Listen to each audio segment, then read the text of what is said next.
ठीक आहे, लक्ष द्या. आपण कालच्या लेक्चरला काय बघितलं, तर वेगवेगळे असंसर्गजन्य रोग बघितले. असंसर्गजन्य रोगामध्ये आपल्याला कोणते कोणते रोग बघायला मिळाले? कर्करोग बघितला, त्याच्यानंतर आपण मधुमेह बघितला, त्याच्यानंतर आपण कोणता बघितला? हृदयविकार बघितला, आणि हृदयविकारावरती कोणत्या कोणत्या प्रकारचे उपचार बघायला मिळतात ते बघितलं. आता बघा, ज्यावेळी तुम्ही औषधांचा गैरवापर विचारात घेता, काय विचारात घ्यायचंय? औषधांचा गैरवापर. आता औषधांचा गैरवापर म्हणजे नेमकं काय असतं? तर लक्षात ठेवायचं, काही लोक काय करतात की आपणच डॉक्टर असल्यासारखं वागतात. आपणच डॉक्टर असल्यासारखं वागतात आणि डॉक्टर सल्ल्याशिवाय, बघा, डॉक्टर सल्ल्याशिवाय औषधं घेणे, औषधे घेतात, असं जर केलं तुम्ही तर हे चूक आहे. काय आहे? चुकीचं आहे. म्हणजेच डॉक्टरी सल्ल्याशिवाय जर तुम्ही औषधं घेत असाल तर ते तुमच्या शरीराला घातक असतं. म्हणजे काही वेळेला काय होतंय बघा, आपलं डोकं दुखायला आलेलं असते, अंग दुखायला आलेलं असते, आपण काय म्हणतोय, दुकानातनं डोकंदुखीची गोळी घेऊन या, आणि मग ते आपण खातो, त्यालाच आपण पेन किलर म्हणतो. काय म्हणतो? Pain killer. आता पेन किलर मध्ये आपल्याला पॅरासिटामॉल वगैरे अशी औषधं असतात. कोणत्या प्रकारची? पॅरासिटामॉल वगैरे औषधं असतात. आता बघा, ह्यांचा जर अतिवापर झाला, यांचा अतिवापर जर व्हायला लागला, म्हणजे तुम्ही डोकं दुखायला लागलं, दुकानात जाणार, दुकानातनं गोळी घेऊन येणार, डॉक्टरांचा सल्ला घेणार नाही, काय घेणार नाही, डायरेक्ट गोळ्या घेऊन येणार. असं जर करत असाल तर ह्या पेन किलरमुळं काय होतं, म्हणजेच आपली चेतासंस्था, त्याच्यानंतर आपली यकृत,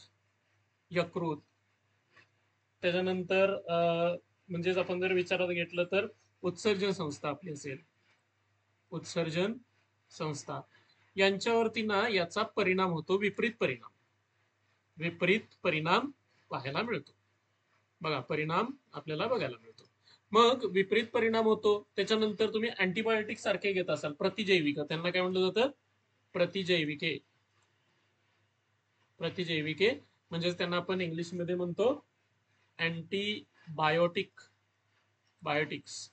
अँटीबायोटिक्स जर सारख्या सारखे घेत असाल तर काय व्हायला चालू होतं, म्हणजेच अतिवापरामुळे काय होतं,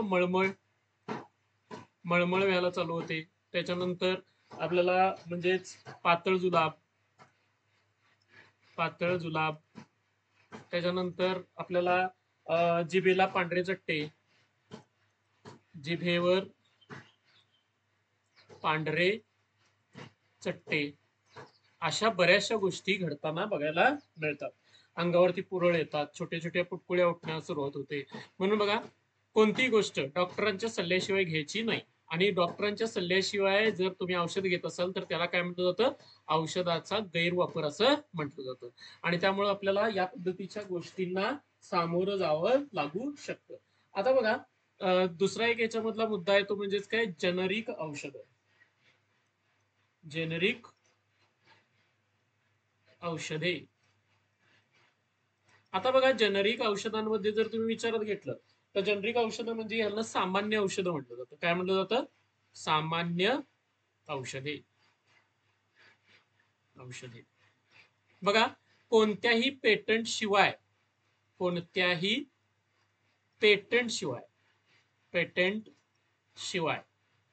ही औषधं बाजारात घेतली जातात. काय केली जातात? बाजारात विकली जातात. आता बघा, याच्यामध्ये महत्वाचा मुद्दा काय आहे? पेटंट शिवाय पेटंट म्हणजे काय असतं, तर तुम्ही कोणतीही गोष्ट ज्यावेळी नवीन तयार करता तर ती गोष्ट काय करावी लागते? रजिस्टर करावी लागते. ती रजिस्टर करून म्हणजेच काय, भारत सरकारमध्ये त्याची नोंद करावी लागते. आणि ती नोंद करणं म्हणजेच तुम्ही हे नवीन शोधून काढले असा त्याचा अर्थ होतो, आणि त्याचं ते पेटंट असतं. बघा, हे पेटंट घेतल्याशिवाय तुम्हाला काय केलं जातात? औषधं म्हणजेच दिली जातात. आता पेटंट कोणतंही घेतलं, पेटंट शिवाय केली जातात. आता ही औषधं असताना ब्रँडेड औषधापेक्षा स्वस्त असतात. कोणत्या औषधापेक्षा? तर ब्रँडेड औषधांपेक्षा स्वस्त बघायला मिळतात. आता बघा, आपण काही वेळेला काय म्हणतो, स्वस्त म्हणजे काय आहे, बाद आहे असं म्हणतो, बरोबर आहे. परंतु इथं ब्रँडेड औषधापेक्षाही स्वस्त जरी असली तरी यांच्यामध्ये जे काही मूल्य असतं किंवा जे काही औषधं असतात, औषधे ही ब्रँडेड औषधं इतकीच चांगली असतात. जी औषधं तुम्हाला कशामध्ये बघायला मिळतात, जेनरिक औषधामध्ये जी औषधं बघायला मिळतात ती ब्रँडेड औषधं इतकीच चांगली बघायला मिळतात. फक्त याचा फायदा काय होतो, तर याच्यामुळं म्हणजेच गरीब व्यक्तींना, गरीब लोकांना याचा फायदा होतो, लोकांना फायदा होतो. अमेरिकेसारखा देश, अमेरिकेमध्ये सुद्धा काय केलं जातं, 80% जेनरिक औषधं वापरली जातात, जेनरिक औषधे वापरली जातात. आता जेनरिक औषधं वापरल्यामुळे काय होतंय, खूप मोठ्या प्रमाणात पैसे बचत होतात, पैसे बचत. म्हणजे उदाहरणार्थ बघा, ब्रँडेड औषधाचं मी आता एक उदाहरण म्हणून देतोय.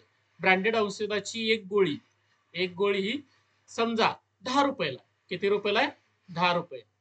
तर बघा, तीच गोळी तुम्हाला जेनरिक औषधाची एक गोळी, कोणत्या औषधाची, जेनरिक औषधाची एक गोळी 4 रुपये नाही तर 5 रुपयाला मिळते. मग आता मला सांगा, याच्यामध्ये फायदा झाला का तोटा झाला? फायदा झाला. 5 रुपये वाचले ना आपले. कारण एक गोळी इथं किती रुपयाला मिळते, 10 रुपयाला मिळते. इथं किती रुपयाला मिळते, ती 4 ते 5 रुपयाला मिळते. हा, आता तुम्ही म्हणाल की ब्रँडेड औषधामध्ये जे औषध असते ना, तेच औषध कशामध्ये असते, जेनरिक औषधामध्ये असते.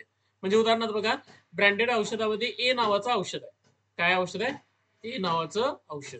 आता ए नावाचं औषध ह्याच्यात 10% किती आहे, 10%. म्हणजे उदाहरणार्थ आपण उदाहरणासाठी घेतले, ए नावाचं औषध आहे, किती टक्के आहे, 10%. तर जेनरिक औषधामध्ये सुद्धा ए नावाचं औषध किती टक्के असते, 10%च असते. मग मला सांगा, ब्रँडेड औषध घेणं चांगलं का जेनरिक औषध घेणं चांगलं, जेनरिक. त्याच्यामध्ये फायदा होणार आहे, पैसे आपले काय होणार आहेत, वाचणार आहेत. मग याच्यासाठी जेनरिक औषधं घेतली जातात.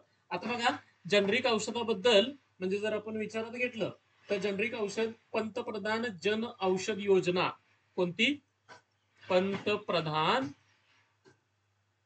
जन औषध योजना ही 1 जुलै 2015 मध्ये सुरू करण्यात आली. 1 जुलै 2015 मध्ये काय करण्यात आली, सुरू करण्यात आली किंवा जाहीर करण्यात आली. आणि याच्यामधून काय व्हायला चालू झालंय बघा, उत्तम दर्जाची औषधं कमी किमतीत जनतेला उपलब्ध करतात. म्हणजे ही योजना कशासाठी आहे बघा, ही जी योजना आहे कधी चालू झाली, 1 जुलै 2015 ला चालू झाली. काय, उत्तम दर्जाची औषधं, उत्तम दर्जाची औषधे कमी दरात किंवा कमी दरात किंवा स्वस्त दरात कुणाला मिळतात, लोकांना उपलब्ध करून दिले जातात. लोकांना उपलब्ध करणे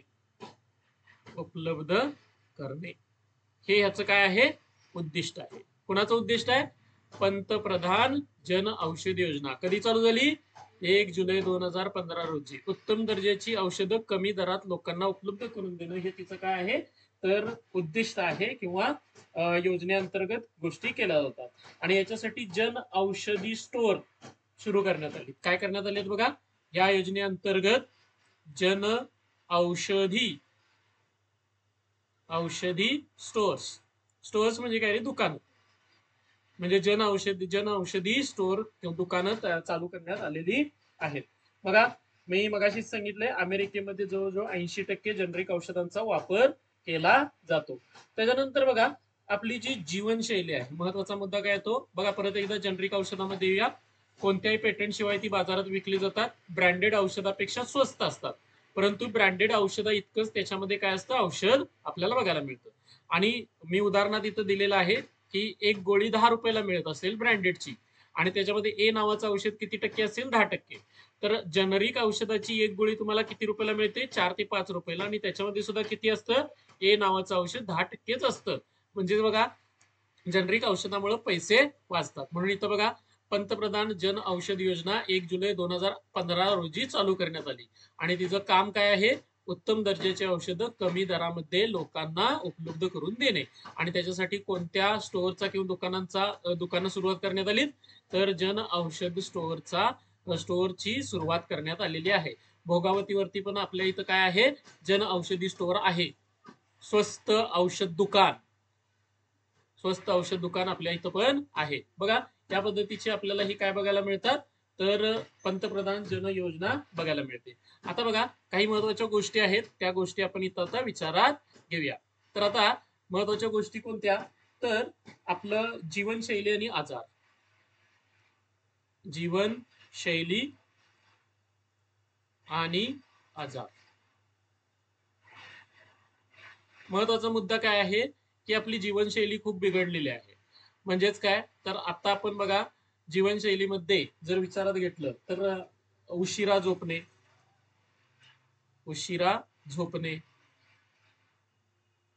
वेळाने उठणे, व्यायाम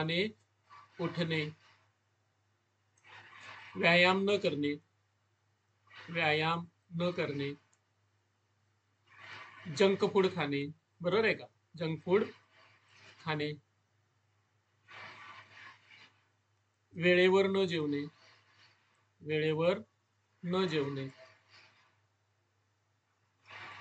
बघा, बऱ्याचशा गोष्टी आपल्या ह्याच्यामध्ये कष्टाची कामं कमी करतोय आपण, जंक फूड जास्त खातोय, त्यानंतर आहाराच्या वेळा बदलत असतात सारख्या, उशिरा उठत असतोय आपण, त्यानंतर झोपण्याचं टायमिंग नाही, रात्री 12ला झोपतोय, 1ला झोपतोय, सकाळी 8-10ला 11ला उठणे, अशा पण गोष्टी करत असतो.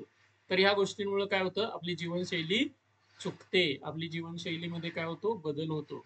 आणि हे बदलच कशासाठी कारणीभूत असतात, वेगवेगळ्या आजारांसाठी कारणीभूत असतात. म्हणजेच बघा, जर आजारी पडण्याचं प्रमाण जर कमी करायचं असेल, तर आपल्याला एक योग्य जीवनशैली आत्मसात करायला पाहिजे. उदाहरणार्थ आपण म्हणतो ना, की 6 ते 8 तास काय झाली पाहिजे, झोप झाली पाहिजे, झोप. ठीक आहे. तर मी म्हणेल चला आपण 6 तास राहू दे, 8 तास तरी व्यवस्थित झोपलं पाहिजे. मग आता कसं झोपलं पाहिजे, तर उदाहरणार्थ बघा, संध्याकाळी 10ला झोपलं, सकाळी 6ला उठलं पाहिजे, सरासरी. ठीक आहे. ऍक्च्युअल मध्ये 10ला झोपलं तर सकाळी 4 ते 5च्या दरम्यान काय केलं पाहिजे, उठलं पाहिजे. म्हणजे 10 हे टायमिंग ठीक आहे, याच्यापेक्षाही अगोदर झोपणारी लोक आहेत, म्हणजे जी लोक 9 वाजता झोपतात, 4च्या दरम्यान उठतात, तर हे खूप चांगलं टायमिंग आहे झोपण्याचं टायमिंग. म्हणजे 9 ते 10 ह्या दरम्यान झोपून सकाळी 4 ते 5च्या दरम्यान उठणं हे खूप चांगलं आहे. सकाळी उठल्यानंतर व्यायाम, त्याच्यानंतर मग त्याच्यामध्ये प्राणायाम असतील, त्याच्यानंतर म्हणजेच आसनं असतील, योगासनं पण म्हणतो त्यांना, योगासने असणे. ठीक आहे. अशा आपल्याला वेगवेगळ्या गोष्टी केल्या तर आपलं शरीर काय राहील, सदृढ राहील आणि निरोगी राहील. म्हणजे जास्तीत जास्त आपण आजारी पडणार नाही. म्हणून बघा, सकाळी लवकर उठलं पाहिजे आणि सकाळी लवकर उठून व्यायाम, प्राणायाम, योग, जे काही तुम्हाला छोटं मोठं जमेल, सूर्यनमस्कार जरी जमले, सूर्यनमस्कार जरी आपल्याला घालता आले तरी भरपूर आहे. म्हणजे एक 10 सूर्यनमस्कार सकाळी जर आपण गाठले तर दिवस खूप चांगल्या पद्धतीनं फ्रेश राहतो आपण. म्हणजे या चांगल्या गोष्टी आपल्याला बघायला मिळतात. याच्यामुळं आपल्या जीवनशैलीमध्ये आपल्याला एक योग्य असं काय पाहिजे, प्लॅन पाहिजे, किंवा आपली पूर्व तयारी असली पाहिजे. म्हणजे मी रात्री 10ला झोपणार म्हणजे झोपणार, सकाळी 4ला उठणार म्हणजे उठणार, असं पाहिजे. त्यानंतर नाहीतर एक दिवस 10ला झोपतोय, 4ला उठतोय, दुसऱ्या दिवशी 1ला झोपतोय, 10ला उठतोय, असं जर करायला लागला तर हे तुमचं सगळं शेड्यूल बिघडतं, तुमचं नियोजन बिघडतं. आणि नियोजन बिघडलं की शरीर सुद्धा कन्फ्यूज होतं, की मी आता काय करू. आता म्हणजे शरीरामध्ये सुद्धा काय होतात, बदल व्हायला चालू होतात, आणि ते बदलच कशासाठी कारणीभूत असतात, तर रोगांसाठी कारणीभूत असतात. रोगांसाठी काय असतात, कारणीभूत आपल्याला बघायला मिळतात. म्हणजेच बघा, जीवनशैलीमध्ये आपण चांगल्या पद्धतीनं काय केले पाहिजेत, आचरण केली पाहिजेत, तर आपलं आरोग्य चांगल्या पद्धतीनं राहू शकतं. मग याच्यानंतर आपल्याला दुसरी गोष्ट म्हणजेच याच्यामध्ये येते ती म्हणजेच काय, लसीकरण. आता लसीकरण कशासाठी केलं जातं रे, तर लक्षात ठेवायचं, रोग होऊ नये, एखाद्या रोग होऊ नये, म्हणजे आजार होऊ नये, याच्यासाठी प्रतिबंध करण्यासाठी, आजार होऊ नये यासाठी यासाठी प्रतिबंधात्मक लसीकरण केलं जातं, लसीकरण करतात. मग याच्यामध्ये लक्षात ठेवा, आपण पोलिओची लस देतो, रुबेला लस देतो, अशा वेगवेगळ्या लस देतो. तर कशासाठी दिल्या जातात? गोवर कांजिण्याची लस दिली जाते. म्हणजे याच्यामध्ये ज्या आपल्याला पोलिओ आहे, पोलिओ लस, तर ह्या लसी कशासाठी दिल्या जातात? तर लक्षात ठेवायचं, पोलिओ होऊ नये म्हणून दिल्या जातात. पोलिओ झाल्यानंतर काही आपल्याकडे नाही आहे. आपण एक लस बघितली होती, म्हणजेच प्रतिबंध बघितला होता कोणाचा? रेबीजचा. रेबीज होऊ नये म्हणून आपण काय करू शकतो? औषध आहे. परंतु रेबीज झाल्यानंतर आपल्याकडे औषध नाहीये.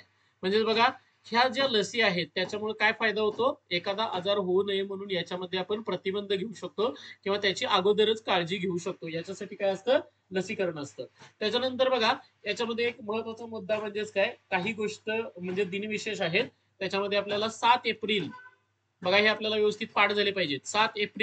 7 एप्रिल हा जागतिक आरोग्य दिन म्हणून साजरा केला जातो. जागतिक आरोग्य दिन. आरोग्य दिन बघा काय म्हणतात? 7 एप्रिल हा जागतिक आरोग्य दिन म्हणून साजरा करतात. त्यानंतर 29 सप्टेंबर हा जागतिक हृदय दिन म्हणून साजरा करतात. जागतिक हृदय दिन. बघा 29 सप्टेंबर कोणता दिन आहे? जागतिक हृदय दिन. त्याच्यानंतर 14 जून जागतिक रक्तदान दिन म्हणून साजरा केला जातो. जागतिक रक्तदान दिन म्हणून काय केला जातो? साजरा केला जातो. त्याच्यानंतर 14 नोव्हेंबर बघा 14 नोव्हेंबर हा जागतिक मधुमेह दिन म्हणून साजरा करतात. काय केला जातो? जागतिक मधुमेह दिन म्हणून साजरा केला जातो. म्हणजे बघा, आता तुम्ही म्हणाल की हे दिन, आता मधुमेह दिन म्हणजे काय? आजाराचा दिवस साजरा करायचा काय? तर लक्षात ठेवायचं, आजाराचा दिवस म्हणून नाही, तर लक्षात ठेवायचं मधुमेह दिनाच्या दिवशी मधुमेह होऊ नये याच्यासाठी काय करता येईल याच्याबद्दलची व्याख्यानं वगैरे काय केली जातात? दिली जातात. म्हणजे 14 नोव्हेंबर दिवशी तुम्हाला काय केलं जातं? जागरूक केलं जातं. कशाबद्दल जागरूक केलं जातं? मधुमेह कशामुळे होतो, त्याच्यावरती काय उपाय करावेत, कशा पद्धतीने राहावं, आपल्या हृदयाची आपण कशी सुरक्षा करावी किंवा कशा पद्धतीने त्याचं आरोग्य चांगलं सांभाळावं, रक्तदानाचे फायदे काय आहेत वगैरे, आरोग्य कसं सांभाळावं, आरोग्य म्हणजे काय असतं, ह्या सगळ्या गोष्टींची पूर्तता करण्यासाठी हे दिन असतात. म्हणजे बघा, 7 एप्रिल हा जागतिक आरोग्य दिन आहे. 29 सप्टेंबर हा कसला आहे? जागतिक हृदय दिन आहे. 14 जून काय आहे? जागतिक रक्तदान दिन आहे. 14 नोव्हेंबर कोणता दिवस आहे? जागतिक मधुमेह दिन म्हणून साजरा केला जातो. आता बघा, आपण रक्तदान करतो. रक्तदान श्रेष्ठ दान म्हटलं जातं, बरोबर आहे? तर रक्तदानाचा दिवस कोणता आहे? 14 जून आहे. तर बघा, रक्तदान केल्यामुळे काय होतंय? तर रक्तदानामुळे 3 रुग्णांची गरज भागू शकते. एकदा रक्तदान केलं की काय होतंय? मी इथं पाहिजे तर लिहितो. एकदा रक्तदान केल्यानंतर, रक्तदानामुळे 3 रुग्णांची गरज भागते. रुग्णांची गरज पूर्ण होते. आता 3 रुग्णांची कशी काय? तर लक्षात ठेवायचं, रक्तदान केल्यानंतर ते रक्त काय डायरेक्ट कुणाला डायरेक्ट दिलं जात नाही. तर त्याच्यामध्ये काय केलं जातं? तर तांबड्या रक्तपेशी,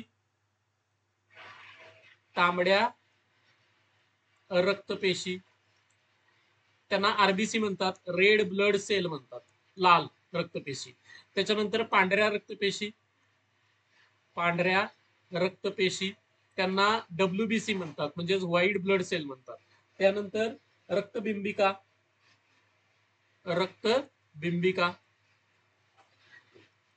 यांना प्लेटलेट्स म्हटलं जातं. प्लेटलेट्स म्हटले जातात. तर रक्तबिंबिका, तांबड्या रक्तपेशी, पांढऱ्या रक्तपेशी अशा वेगळ्या केल्या जातात. आणि ज्याला ज्याची गरज असेल, म्हणजे तांबड्या रक्तपेशी ज्याला गरजेच्या आहेत तांबड्या द्यायच्या, ज्यांना पांढऱ्या रक्तपेशी गरजेच्या आहेत पांढऱ्या द्यायच्या, रक्तबिंबिका गरजेच्या त्याला रक्तबिंबिका द्यायच्या. म्हणजे किती रुग्णांना आपण देऊ शकतो? एकदा रक्तदान केलं की 3 रुग्णांना. पहिला रुग्ण असेल तांबड्याचा, दुसरा रुग्ण असेल पांढऱ्याचा, तिसरा रुग्ण असेल कोणता? रक्तबिंबिकेचा. असं वर्षातून आपण काय करू शकतो? 4 वेळा रक्तदान करू शकतो. किती वेळा? 4 वेळा. 4 वेळा रक्तदान करता येतं. मग 4 वेळा जर रक्तदान केलं तर किती रुग्णांचे आपण जीव वाचवू शकतो रे? 12 रुग्णांचे जीव वाचवू शकतो. 12 रुग्णांचे जीव वाचवले जाऊ शकतात. बघा, हे त्याचे काय आहेत? फायदे आहेत. म्हणून रक्तदान हे काय आहे? श्रेष्ठ दान मानलं जातं. लक्षात आलं का? बघा, परत एकदा हे एवढं रिपीट करूया आपण. 7 एप्रिल काय रे? जागतिक आरोग्य दिन. त्याच्यानंतर कोणता? 29 सप्टेंबर जागतिक हृदय दिन. त्याच्यानंतर कोणता आहे? 14 जून जागतिक रक्तदान दिन. त्याच्यानंतर कोणता आहे? 14 नोव्हेंबर जागतिक मधुमेह दिन. असे आपल्याला वेगवेगळे दिवस बघायला मिळतात. लक्षात आले?